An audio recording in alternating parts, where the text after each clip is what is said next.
வணக்கம். Welcome to கதை திரட்டு audio books. இந்த வீடியோவில் நம்ம என்ன கதை கேட்க போகிறோம்னா, எழுத்தாளர் சுப்ரஜா அவர்கள் எழுதிய கோட்டை வீடு கதையின் 7வது பகுதி. வாங்க கதைக்குள்ள போகலாம். ஹாலில் கல்யாணத்துக்கு ஆன ஏற்பாடுகள் செய்யப்பட்டிருந்தன. அம்மாவுடன் அவர் அறைக்குள் நுழைந்தேன். கட்டிலில் உட்கார்ந்திருந்தார். திறந்திருந்த பீரோவை காட்டினாள். அந்த மஞ்சள் பையை எடு என்றாள். எடுத்து கொடுத்தேன். உள்ள பாரு என்றாள். அதன் உள்ளே ஒரு பழைய பத்திரம் பெரிய கட்டாக இருந்தது. அதனுடன் புதிய பத்திரம் ஒன்று. கோட்டை வீட்டோட முழு பத்திரம். புதுசு. நான் சட்டப்படி வாரிசா நியமிச்ச பத்திரம். ஒரு மாசம் முன்னாடியே எழுதினது. சடங்கு சம்பிரதாயம்தான். இப்போ பழைய பத்திரம் முழுக்க படிச்சு பாரு. நம்மளோட சொத்து விபரம், கோட்டை வீட்டு பற்றின முக்கியமான விஷயங்கள் எல்லாம் அதுல இருக்கு. இன்னொரு விஷயம், இதுதான் இனிமே உன்னோட அறை என்றாள். அம்மாவை நிமிர்ந்து பார்த்தேன். நானும் உங்க அப்பாவும் இருந்த அறை ஒண்ணு. பெரிய அத்தை ரூம் பக்கத்துல இருக்குல்ல, அதைத்தான் உங்க 2 பேரோட புழக்கத்துக்கு இந்த சொத்து பத்திரம் எந்த காரணம் கொண்டும் இந்த அறையை விட்டு வெளியில போகக்கூடாது என்றாள். கதவருகில் சலனம். நான் நிமிர்ந்து பார்த்தேன். யாரது என்றாள் அம்மா. நான் தான். கதவை திறந்து கொண்டு மாமா உள்ளே நுழைந்தார். அக்கா, எல்லாம் தயார். தூத்துக்குடிக்காரங்க அவங்க ராத்திரியே வந்துட்டாங்க. சித்தியோட விஷயங்கள் முடிஞ்சு எல்லாம் ஹாலில் காத்திருக்காங்க. பட்டத்தெரி பூஜை அறையில் பொறுப்பு மாற்ற காத்திருக்காரு. மாப்பிள்ளை ரெடியா? ஆ, இப்போத்தான் அறையில் பார்த்தேன். குளிச்சு முடிச்சிட்டாரு. கீழே வர தயாராக இருக்காரு. ஐயர் சொன்னதும் நான் போய் அழைச்சிட்டு வந்துடுறேன். சரி, நீ போய் இவளை புது புடவை கட்டிட்டு அழைச்சிட்டு வரேன் என்றாள் அம்மா. நான் புது புடவை மாற்றி அம்மாவுடன் முன் அறைக்குள் நுழைந்த போது எங்கள் கோட்டை வீட்டின் ஒட்டுமொத்த சொந்தமும் காத்திருந்தது. என் பார்வை நான் சொல்லாமலேயே சுரேஷை பார்த்தது. காரணம் இல்லாமல் இல்லை. பெரிய அத்தை இப்பொழுது வரைந்து கொண்டிருப்பது இவன் படத்தைத்தான். பெரிய அத்தையை சக்கர நாற்காலியில் உட்கார்த்தி அழைத்து வந்து மணமேடைக்கு முன்னால் வலது பக்கம் நாற்காலியினை நிறுத்தி இருந்தார்கள். அந்த பெரிய ஹாலில் சொந்தங்கள் எல்லாம் கண்களில் ஆர்வமும் கொஞ்சம் பொறாமையுடனும் தான் இருந்தார்கள். சுரேஷ் முகத்தில் இப்பொழுதும் ஒரு சின்ன ஏக்கம் தெரிந்தது. ஏதாவது ஆகி கல்யாணம் நின்று மாப்பிள்ளையாக தன்னை ஏற்றுக்கொண்டாலும் நல்லதுதான் என்பது போல்தான் அவன் பார்வை இருந்தது. மந்திரங்களை முழங்கிக் கொண்டிருந்த ஐயர் இடையில் மந்திரம் நிறுத்தி மாமாவை பார்த்து, மாப்பிள்ளை அழிச்சுண்டு வாங்கோ என்றார். மாமா மாடியை நோக்கி போனார். அம்மாவின் முகத்தை பார்த்தேன். அம்மாவின் முகம் சலனம் இல்லாமல் இருந்தாலும் மெல்லிய சந்தோஷ ரேகை அவர் முகத்தில் தெரிந்தது. தன் விருப்பப்படியே என் திருமணத்தினை நடத்தி வைத்துவிட்டு பொறுப்பை ஒப்படைக்கிறோம் என்கிற சந்தோஷம்தான். அது வேறு என்ன இருக்க முடியும்? நான் மாடிப்படியை பார்க்க ஆரம்பித்தேன். ஐயரின் சடங்கு மந்திரங்களில் என் கவனம் ஒரு பக்கம் இருந்தாலும் என் பார்வை ஏனோ ரமேஷிற்கு ஏங்க ஆரம்பித்து விட்டது.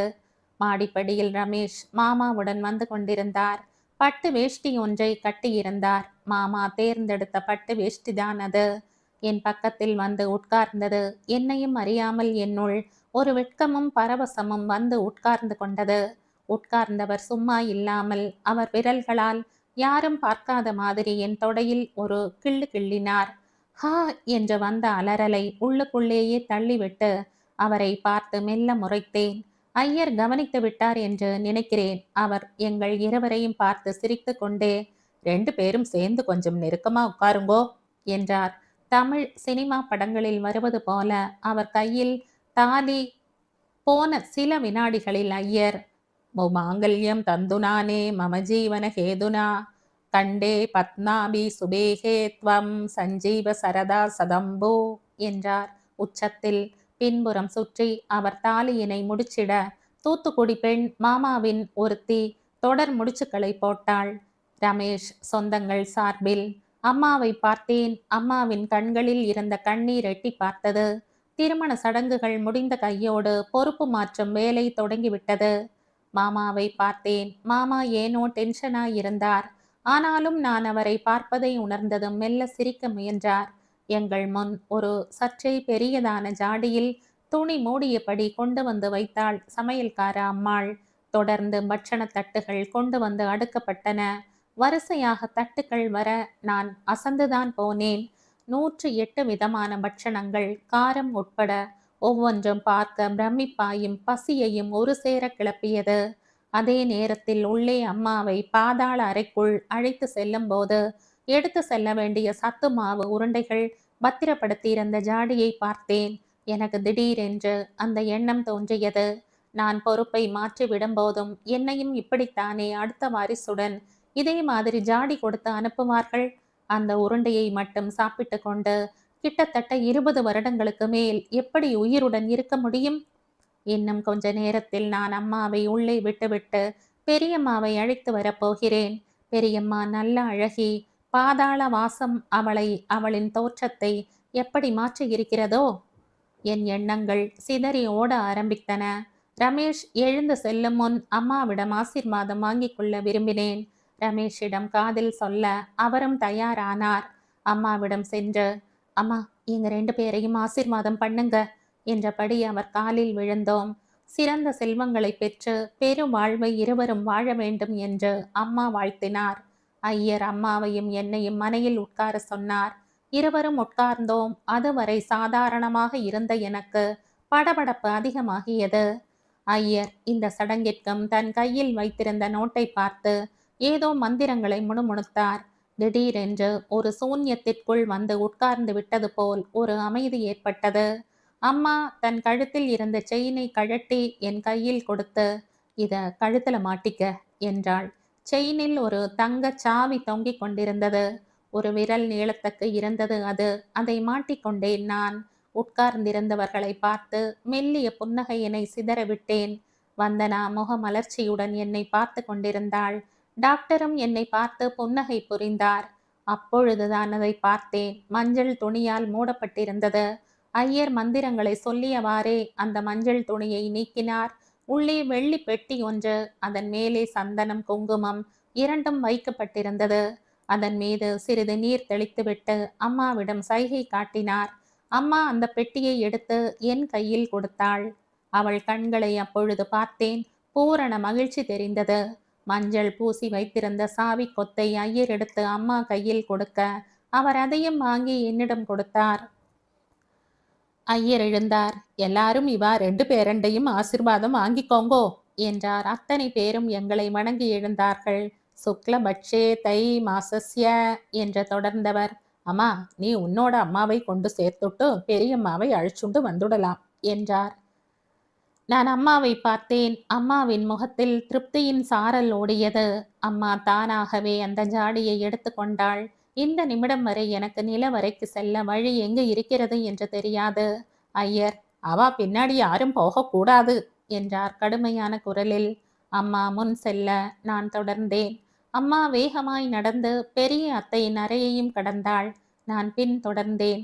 திரும்பி பின்பக்க வளைவில் சென்றாள். அங்கு பழைய பொருட்களை போட்டு வைக்கும் அறை ஒன்று இருக்கிறது. அதற்கு அடுத்து ஒரு அறை இருக்கிறது. அந்த அறை வாசலில் நின்றவள், நிலா, உங்ககிட்ட கொடுத்த சாவி கொத்துல ரொம்ப பழசா மஞ்சள் கலர்ல ஒரு சாவி இருக்கும் பாரு என்றாள். நான் சாவி கொத்தில் அந்த சாவியை தேடி அதை துவாரத்தில் பொருத்தினேன். உள்ளே சென்ற சாவியை திருப்ப முடியவில்லை. பல நாள் புழங்கப்படாமல் இருந்த துவாரமும் சாவியும் எங்கிருந்தோ. அந்த சிரிப்பொலி கேட்டது. நான் மெல்லிய திகிலுடன் அம்மாவை பார்த்தேன். ஒன்றும் பயப்பட வேண்டாம், நீ பாட்டுக்கு திறந்துட்டே இரு என்றாள். நான் சாவியை மீண்டும் வெளியில் எடுத்து உள் நுழைத்தேன். கழுக் என்ற சப்தத்துடன் திறந்து கொண்டது. கதவை திறந்தேன். நிசப்தத்தை கிழித்து கொண்டு கதவு டர் என திறந்தது. உள்ளே நுழைந்தேன். இருட்டு அறை முழுக்க அப்பி இருந்தது. விளக்கு ஏதும் இல்லையா?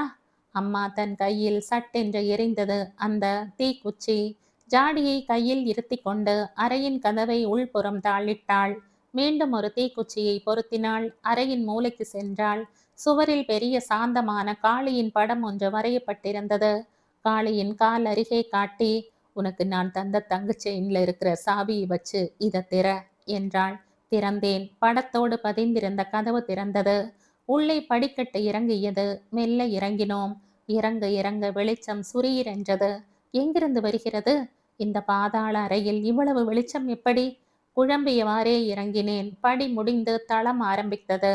மஞ்சள் நிற காலை வேளை மாதிரி வெளிச்சம். அம்மா முன்னால் நடந்தாள். இடப்புறம் பார்த்தேன். பெரிய மஞ்சள் நிற தூண் ஒன்று, இடப்புறமும் அதே போல் தூண் ஒன்று. 2 புறமும் தூண்கள் வரிசையாய். எதற்கு இவ்வளவு தூண்கள்? அம்மா விடு விடு முன்னே நடந்து கொண்டிருந்தாள். நான் பின்னால் நடந்தேன். ஒரு சின்ன மஞ்சள் நிற சுவர் தாண்டியது. பெரியதாய் ஒரு அறை. அறையின் உள் பெரிய சிலை உருவத்தில் ஒன்று. அங்கும் மெல்லிய மஞ்சள் நிற வெயில் போல் ஒளி அடித்து கொண்டிருந்தது. பக்கவாட்டில் ஒரு கட்டில். அதில் ஒரு உருவம் படுத்திருந்தது.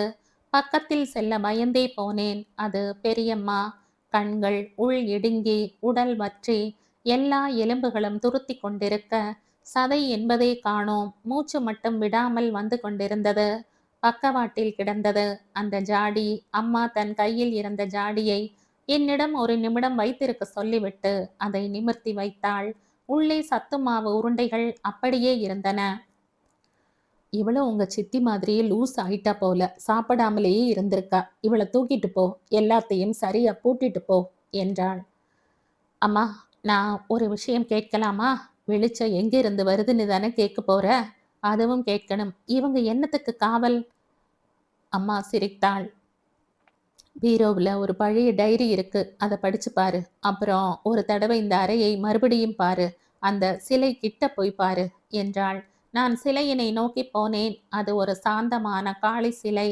காலடியில் பல காலமாய் இருந்த விளக்கு ஒன்று. சிலையும் மஞ்சளாய் இருந்தது. முகத்தில் அப்படி ஒரு சாந்தம். ஒரு கையில் சூலம், இன்னொரு கையில் சுதர்சன சக்கரம், 3வது கையில் தாமரை, 4வது கரத்தில் அல்லி, 5வதில் நாகப்பூ, 6வதில் செங்காந்தள், 7வதில் ஆம்பல், 8வதில் அனிச்சம், 9வதில் குவளை, 10வதில் குறிஞ்சி, 11வதில் வெட்சி, 12இல் செங்காடு வேரி, 13இல் மணிசிகை, 14இல் உந்தூள், 16இல் கூவிளம், 18இல் ஏருழம், 19இல் கள்ளி, 20இல் கூவிரம், 21இல் வடவனம், 22இல் வாகை என தொடர்ந்தது. அம்மாவை திரும்பி பார்த்தேன். 108 கரங்கள். குடசம், எருவை, செருவிளை, கருவிளை, பையினி, வாணி, குரவம், பசும்பிடி, வகுளம், காயா, ஆவிரை, வேரல், குரல், சூரல், பூளை, கன்னி, குறுகிலை, மருதம், கோங்கம், போங்கம், திலகம், பாதிரி, செருந்தி, அதிரல், சண்பகம், கரந்தை, குளவி, கலிமா, தில்லை, பாலை, முல்லை, குல்லை, பிடவம், ஆரோடம், வாழை, வள்ளி, நெய்தல், தாழை, தளவம், மொவ்வல், கொகுடி, சேடல், செம்மல், செங்குரலி, கோடல், கைதை, வழை, காஞ்சி. அம்மா அடுக்கிக் கொண்டே போனாள். நான் பிரமிப்புடன் அம்மாவை பார்த்து கொண்டிருந்தேன். புரியலையா? அது முழுக்க முழுக்க தங்கம். 300 கிலோ எடை. அதுக்கு தினமும் விளக்கு ஏத்தி இந்த சத்து மாவு உருண்டையை நைவேத்தியம் பண்ணி அதையே சாப்பிடணும். இந்த சிலை மட்டும் தங்கம் இல்ல. அம்மா சொல்லி நிறுத்த நான் எதேச்சையாய் சுற்றி பார்த்தேன். மஞ்சள் ஒளி. அம்மா சிரித்தாள். புரியுதா நிலா? நீ கிளம்பி எல்லாமே அந்த டைரியில இருக்கு, படிச்சு பாரு, விபரம் தெரியும். இது வெறும் பாதாள அறை இல்ல. எந்த காரணம் கொண்டும் அந்த டைரி வேற யார் கைக்கும் போகக்கூடாது. பெரியம்மாவை தூக்கிட்டு போ, டாக்டர் பார்த்துப்பாரு என்றாள். நான் பெரியம்மாவை தோளில் சுமந்து நடந்தேன். சிலை பார்த்த பிரமிப்பும் அம்மாவின் வாயில் இருந்து வந்து விழுந்த மலர்களின் பெயர்களும் என்னை சுற்றி வந்தன. ஒரு நிமிஷம் என்றாள் அம்மா. நின்று திரும்பினேன். அம்மா அந்த சிலைக்கு ஆரத்தி எடுத்தாள். நான் நிற்க அம்மாள் அதன் ஒளியை தொட்டு என் முகத்தில் ஒற்றினாள். பின் அந்த சாந்த காளியின் நெற்றியில் இருந்து குங்குமத்தை எடுத்து என் நெற்றியில் வைத்து விட்டாள். அம்மாவை ஒரு முறை கடைசியாய் பார்த்துவிட்டு மேலே ஏறத் தொடங்கினேன். எனக்கு மேலே பல சவால்கள் காத்திருப்பது அப்பொழுது தெரியாது. என் தோளில் சாய்த்து வைத்து நான் தூக்கி வைத்து வந்த பெரியம்மாவின் உடம்பு அனலாயிருந்தது. வெப்ப மூச்சு அவள் நாசியில் இருந்து வெளியேறி என் கழுத்தில் சுட்டது. மேலே வந்தவுடன் முதலில் காளியின் படத்தில் பொருந்து இருந்த கதவை பூட்டினேன். பின் முன் அறைக்கு வந்து வெளியேறினேன். அந்த கதவையும் நான் பூட்டிக்கொண்டு வரவேற்பறையை நோக்கி நடக்கும் பெரியம்மாவின் எலும்பு கனத்திலேயே என் முதுகு எலும்புகள் வலிக்க ஆரம்பித்தன. வரவேற்பறையில் உட்கார்ந்திருந்த எல்லா விழிகளும் பெரியம்மாவை தோளில் போட்டு சுமந்து வந்த என்னையே பார்த்தன. டாக்டர் முன்னால் ஓடி வந்தார். நிலா, ஒரு ரூம் ரெடி பண்ணியிருக்கு என்றபடியே அத்தையின் அறைக்கு முன்னால் இருந்த அறையை நோக்கி கை காண்பித்து முன்னால் சென்றார். நான் முன்னால் சென்று அந்த அறையை அடைந்தேன். கட்டிலில் புதிய விரிப்பு விரிக்கப்பட்டிருந்தது. மெல்ல என்றார். பெரியம்மாவை கிடத்தினோம். டாக்டர் நாடி பிடித்து பார்த்தார். என்னமோ தோணுச்சு நிலா, இதெல்லாம் தயாரா வச்சேன் என்றபடியே செல்லின் ஸ்டாண்டில் இருந்து பாட்டில் தொடர்பு டியூபை இழுத்து பெரியம்மாவின் மணிக்கட்டில் ஊசியை இறக்கி செலின் வாட்டர் இறக்கிவிட்டார். நான் மெல்ல நடந்து என் அறைக்குள் போனேன். கீழே நான் பார்த்த பஞ்சலோக சிலையின் வேலைப்பாடும் அம்மா சொன்ன பிற விஷயங்களும் என் காதுகளில் ரீங்காரம் இட்டு கொண்டிருந்தன. நான் உள்ளே நுழைந்த வேகத்தில் கதவை உள்புறம் தாளிட்டு கொண்டேன். அம்மா சொன்ன டைரியை தேடினேன். பீரோவில் லாக்கரில் வைத்திருந்தாள். ஒரு டைரி அல்ல, 3 டைரிகள் இருந்தன. 3மே பழைய டைரிகள். அதில் இருந்து ஒரு டைரியை எடுத்தேன். கோட்டை வீட்டின் சொத்து விவரங்கள் மற்றும் கோட்டை வீட்டு நிலங்களை குத்தகைக்கு எடுத்திருந்தவர்கள் விவரம் என பெரிய பட்டியல் இருந்தது. இதுநாள் வரை எனக்கு அநேக விஷயங்கள் தெரியாது. இப்போது ஒவ்வொன்றாய் பார்த்து தெரிந்து கொள்ள வேண்டும். பொறுமையாய் படிக்கலாம் என்று டைரியை அவை இருந்த இடத்திலேயே திரும்ப வைத்தேன். அப்பொழுதுதான் அந்த மடித்து வைத்திருந்த பேப்பர் ஒன்று கண்ணில் பட்டது. அது என்ன என்கிற ஆவல் உந்த எடுத்தேன். மடித்து வைக்கப்பட்டிருந்த தடியான பேப்பர் பிரித்தேன். அது ஒரு வரைபடம். மிக பழைய வரைபடம். என்னவாக இருக்கும்? அது என்ன? எனக்கு புலப்பட துவங்கிய வேளையில் கதவு தட்டப்பட்டது. வரைபடத்தையும் பத்திரப்படுத்திவிட்டு கதவை திறந்தேன். வெளியில் மாமா நின்று கொண்டிருந்தார். நிலா, ஐயர் கூப்பிடுறாரு, கொஞ்சம் வர முடியுமா? மாமாவின் குரலில் புதியதாய் கொஞ்சம் மரியாதை கூடியிருந்தது. தோ வர என்று அவரை தொடர்ந்தேன்.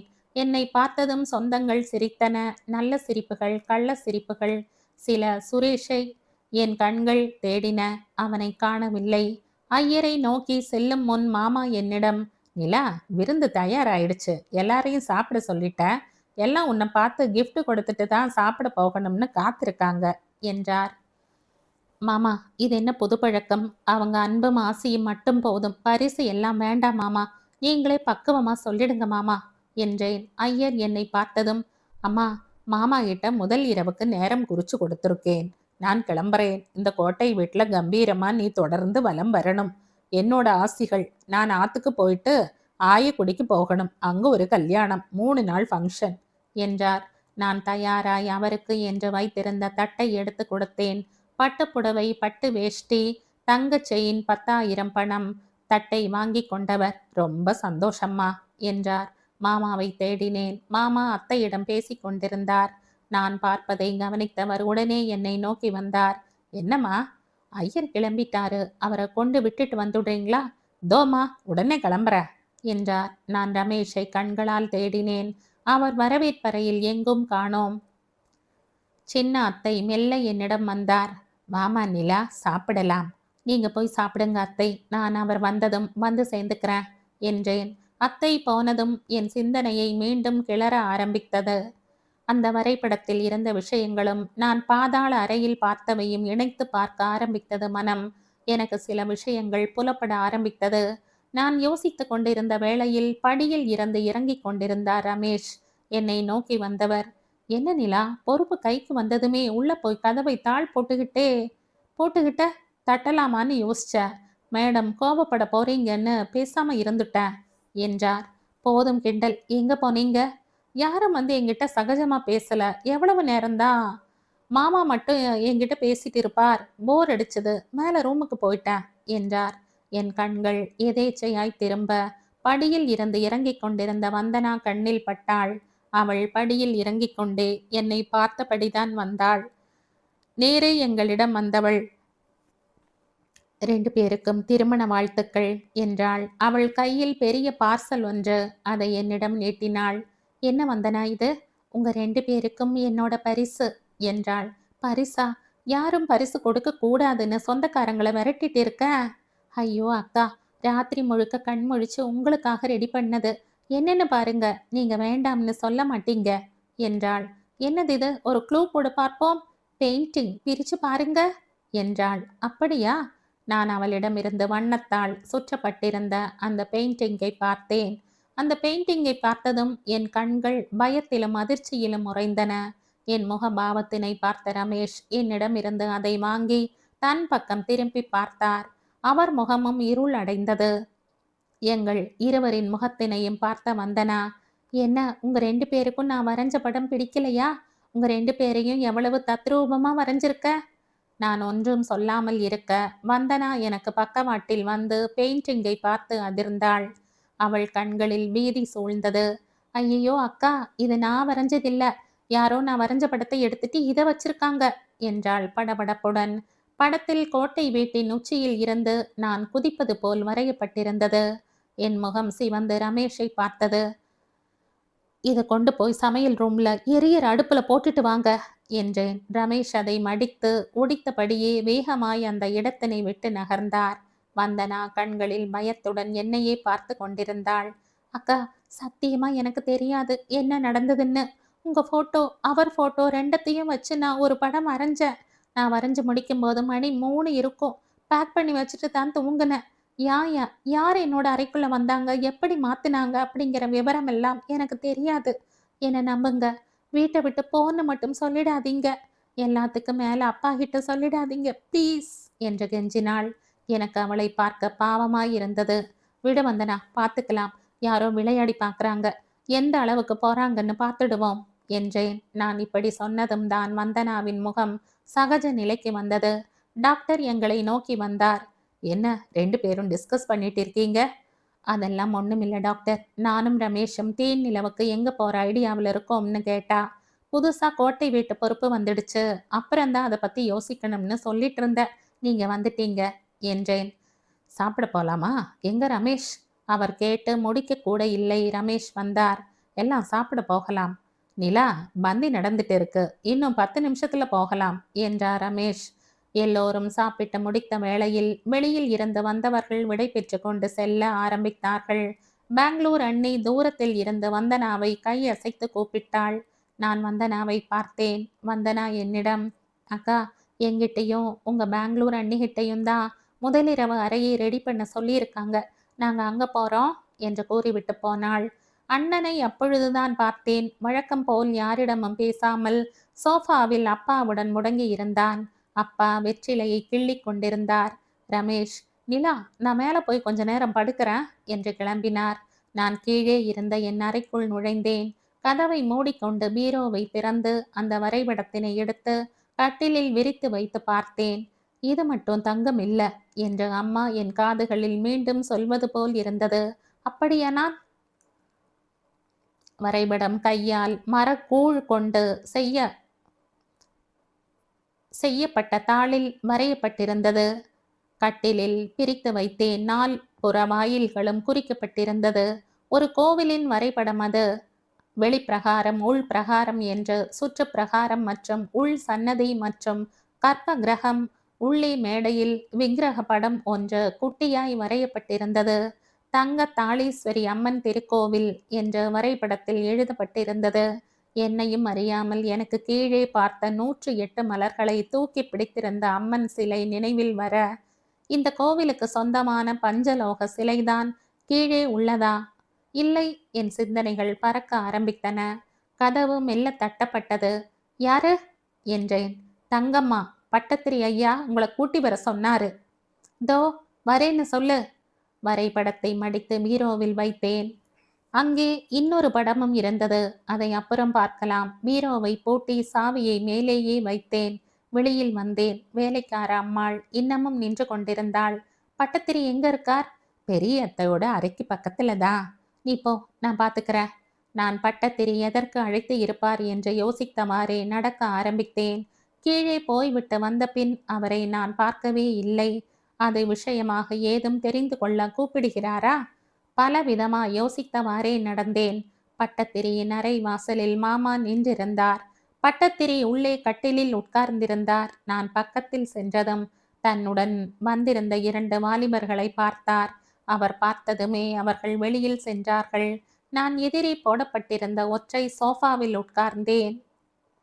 அவர் என்னை பார்த்தார். அந்த பார்வை மிகவும் ஆழமாகவும் என்னை ஊடுருவுவதுமாக இருந்தது.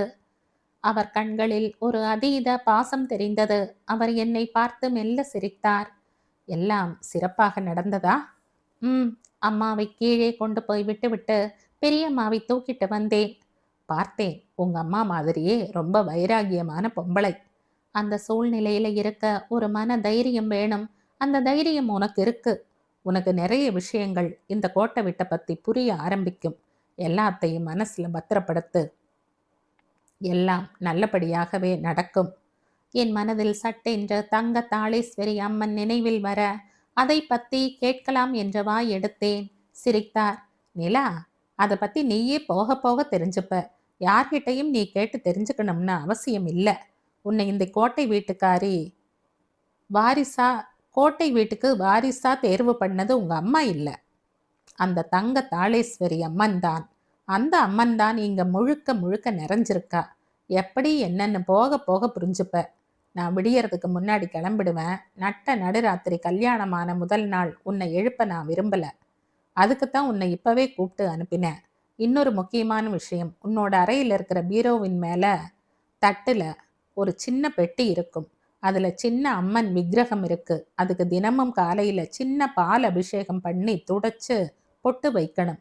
எந்த காரணம் கொண்டும் அது தடைபடக்கூடாது.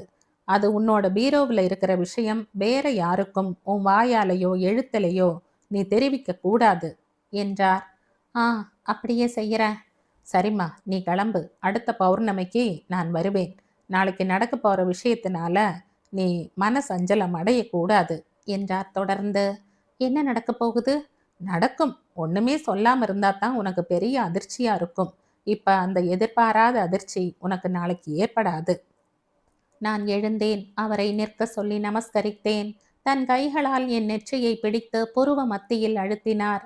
ஜிவ் என்ற ஏதோ வெப்பமாய் உள்ளே பாய்ந்தது போல் இருந்தது. வெளியில் நின்றிருந்த மாமா நான் மெல்ல சிரித்தார். பட்டத்திரிக்கு காரும் ரெடியா இருக்கு என்றார். மாமா, இவர் போகிற வரைக்கும் நீங்க கூட இருந்து கவனிச்சுக்கங்க.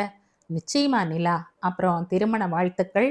உனக்கும் ரமேஷுக்கும் வந்தனாவும் உங்க அத்தையும் சேர்ந்து அறையை தயார்படுத்திட்டு இருக்காங்க என்றார். எனக்குள் ஒரு மெல்லிய நாணம் எட்டி பார்த்தது. அப்படியே நடந்து பெரியம்மாவின் அறைக்குள் நுழைந்தேன். டாக்டர் கட்டிலுக்கு பக்கத்தில் நாற்காலி போட்டு உட்கார்ந்திருந்தார். என்னை பார்த்ததும் எழுந்திருக்க முயற்சி செய்தார். நீங்க உட்காருங்க டாக்டர், சும்மா பார்க்கத்தான் வந்தேன். எப்படி இருக்கு? நார்மல் ஆயிட்டே வராங்க, இன்னமும் முழிப்பு வரல, வந்துடும் என்றார். சரி, சாப்பாட்டு நேரத்துல பார்ப்போம். வெளியில் வந்தேன். வரவேற்பு அறையில் எல்லோரும் இருந்தார்கள். சொல்லி வைத்தாற்போல் வந்த சமையல்காரம்மா முன் வந்து சாப்பாடு தயாரா இருக்கு, வரலாம் என்றாள். நான் அந்த அம்மாளிடம் வேலைக்கார அம்மாவை அனுப்பி அவரை கூப்பிட்டு வர சொல்லுங்க என்றேன். தேவையே இல்லை, தோ வந்துட்டாரு என்றான் சுரேஷ். படியில் இறங்கிக் கொண்டிருந்தார் ரமேஷ். எல்லோரும் சாப்பாட்டு அறைக்குள் நுழைந்தோம். கொஞ்ச நேரத்தில் வந்தனா, அத்தை மற்றும் மாமா மூவரும் வந்தார்கள். எல்லோருக்கும் பரிமாறத் தொடங்க நான் எல்லோரும் இந்த மாதிரி அடிக்கடி சந்திக்கணும் என்றேன். உணவு மேஜை கலகலப்பானது. வந்தனாவை வைத்த கண் வாங்காமல் என்னையே பார்த்து கொண்டிருந்தாள். அக்கா, நீங்க இன்னைக்கு ரொம்ப அழகா இருக்கீங்க என்றாள். அதிகம் பேசாத அப்பா, ஆமா நிலா, ஒரு தேவதை வந்து இங்க எங்க கூட உட்கார்ந்து இருக்கிற மாதிரி இருக்கு என்றார். போதும் விடுங்க, ஆள் ஆளுக்கு என் பண்டாட்டி மேல கண்ணை போடாதீங்க என்றார் ரமேஷ் சிரித்து கொண்டே. அத்தையோ, எல்லாரும் அவளை சாப்பிட விடுங்க, சீக்கிரமா சாப்பிடட்டும், அவ வாழ்க்கையை தொடங்க கொண்டு விடணும் என்றாள். எல்லோரும் சாப்பாட்டில் கவனம் செலுத்த எனக்கு சட்டென்று அம்மாவின் ஞாபகம் வந்தது. ஒரு சத்து மாவு உருண்டையை விழுங்கிவிட்டு படுத்திருப்பாளோ? ராஜாத்தி மாதிரி வலம் வந்த கோட்டை வீட்டுக்கு கீழ் பாதாள அறையில் எப்படி? ஏதோ எண்ணங்கள் ஓட சாப்பிட ஆரம்பித்தேன். அப்பொழுது தெள்ள தெளிவாக கேட்டது அந்த ஓசை. ஓசை என்று சொல்லிவிட முடியாது, ஒரு சின்ன குழந்தையின் அழுகுரல் என் காதுகளில் துல்லியமாய் விழுந்தது. அந்த ஒலி அமைதியான அந்த நேரத்தில் என் காதுகளை ஊடுருவி உள் புகுந்தது போல் இருந்தது. நான் நிமிர்ந்து பார்த்தேன். எல்லோருமே சாப்பிடுவதில் கவனமாயிருந்தார்கள். அவர்கள் காதில் அந்த குழந்தையின் அழுகுரல் விழவில்லையா? மீண்டும் என் காதுகளை தீட்டாமலேயே அந்த அழுகுரல் வந்து காதில் விழுந்தது. நான் சாப்பிடுவதை நிறுத்தியதை பார்த்த சமையல்கார அம்மாள், என்னம்மா, ஏதாவது குறைவா இருக்கா? உப்பு, காரம் என்றார். அதெல்லாம் இல்லம்மா, எல்லாம் சரியாத்தான் இருக்கு என்றேன். மீண்டும் சாப்பிடத் தொடங்கினேன். அந்த குரல் இப்பொழுது நின்றிருந்தது. அத்தை என்னை அலங்கரித்தாள். தலை நிறைய மல்லிகை பூ வைத்து பின்னினாள். வந்தனாவும் உடன் இருந்தாள். எனக்கு ஒரு புறம் சந்தோஷமாய் இருந்தாலும் மறுபுறம் கொஞ்சம் பயம் இருக்கத்தான் செய்தது. அத்தை என் காதுகளில் மட்டும் விழுகிறாற் போல் சொன்னாள். நிலா, எல்லாம் முடிஞ்சதும் உன்னோட இந்த அறைக்கு நீ திரும்பிடணும். அதுதான் இந்த கோட்டை வீட்டோட சம்பிரதாயம் என்றாள். சரி அத்தை என்றேன். என்னை அத்தையும் வந்தனாவும் அலங்கரித்து முடித்த வேளையில் சமையல்கார அம்மாள் ஒரு தட்டில் பட்சணம், இன்னொரு தட்டில் பழங்கள் என கொண்டு வந்து வைத்தாள். சொம்பு பாலும் வந்தது. அந்த அறைக்குள் என்னை தள்ளி விடாத குறையாய் அத்தை அனுப்பினாள். நான் முதலில் 2 தட்டுக்களையும் அங்கு இருந்த டீப்பாய் மீது வைத்துவிட்டு அறை வாசலில் பால் சொம்புடன் நின்றிருந்த அத்தையின் கையில் இருந்து சொம்பை வாங்கி கொண்டு கதவை மூடினேன். பால் சொம்பை நேரே ரமேஷிடம் நீட்ட அவர் அதை வாங்கி டீப்பாயின் மேல் வைத்துவிட்டு தன் பக்கத்தில் தன் கைகளால் தட்டி, இப்படி உட்கார் என்றேன். அவர் கூப்பிட்டதும் இயல்பாய் இப்படி உட்கார் என்றார். அவர் கூப்பிட்டதும் இயல்பாய் என்னை வெட்கம் தின்ன ஆரம்பித்து விட்டது. அட வா என்று என் கைகளை பிடித்து இழுத்தார். அவர் மீது புத்தென்று விழுந்தேன். என்ன இது முரட்டுத்தனம்? எல்லாம் தான் இருக்கும். சிரித்து கொண்டே இறுக அணைத்தார். புடவை கசங்குது, அப்ப அதுக்கு விடுதலை கொடுத்துடலாம். சி என்று அவரை விலக்கினேன். புடவையை சரி செய்து கொண்டு உட்கார்ந்தேன். பக்கத்தில் ஒட்டி உட்கார்ந்தவர், ஆமா கீழே என்ன இருக்கு என்றார். தரை இருக்கு. நான் கேட்டது உங்க அம்மாவை கூப்பிட்டுட்டு போய் விட்டியே அங்க. அதுவா? அது நான் சொல்லக்கூடாது. அது எங்க பரம்பரை சம்பந்தப்பட்ட விஷயம், ரகசியம். அப்படியா? என்கிட்ட கூட சொல்லக்கூடாதா? அதுக்கான சந்தர்ப்பம் வந்தா சொல்லலாம். அது இப்ப இல்ல. வரும்போது நீங்க கேட்காமலேயே நான் சொல்வேன். ஓ அப்படியா என்றவர் என்னை மீண்டும் அணைத்தார். பஞ்சு மாதிரி இருக்கு. தைச்சு தலையணியா போட்டுக்கங்க. நான் சொன்னது உன்னோட உடம்ப, நான் சொன்னது உங்க நினப்ப. ஆமா, நான் ஒன்று கேட்கணும். என்ன? நாம சாப்பிடும்போது உங்களுக்கு ஏதாவது குரல் சப்தம் கேட்டுச்சா? குரலா? உங்க அத்தை பையன் நடுவுல அப்பளம் கேட்டா, வந்தனா இன்னும் கொஞ்சம் பாயசம்னு கேட்டா. வேற? ஐயோ, நான் அதை கேட்கல. பின்ன ஒரு குழந்தையோட அழுகுரல் கேட்டுச்சா? சிரித்தார். சரிதா, என்ன ரொம்ப நேரமா நீ எதுவும் சொல்லலையேன்னு பார்த்த. குழந்தையாவது அழுகுரலாவது? எனக்கு நல்லா கேட்டது. உனக்கு எல்லாம் கேட்கும். என்ன தமாஷ் ரமேஷ், நான் சீரியஸாக கேட்குறேன். நீங்கள் இப்படி கிண்டல் பண்ணுறீங்க? கிண்டலெல்லாம் பண்ணலை. இன்னைக்கும் நமக்கு முதல் இரவு. இப்படியே கேள்வி கேட்டுட்டே முதல் பகல் ஆக்கிடாத. சி. அவர் என்னை பார்த்து கண்ணடித்து, பால் சாப்பிடலாமா என்றார். சாப்பிடலாம், முதல்ல நீங்க குடிங்க, அப்புறம் எனக்கு கொஞ்சம் கொடுங்க. சொல்லியபடியே சொம்பை எடுத்து அவரிடம் கொடுத்தேன். மெல்ல குடித்தவர் சொம்பை என்னிடம் நீட்டினார். இந்த கதையின் தொடர்ச்சியை அடுத்த பதிவில் கேட்கலாம். நன்றி.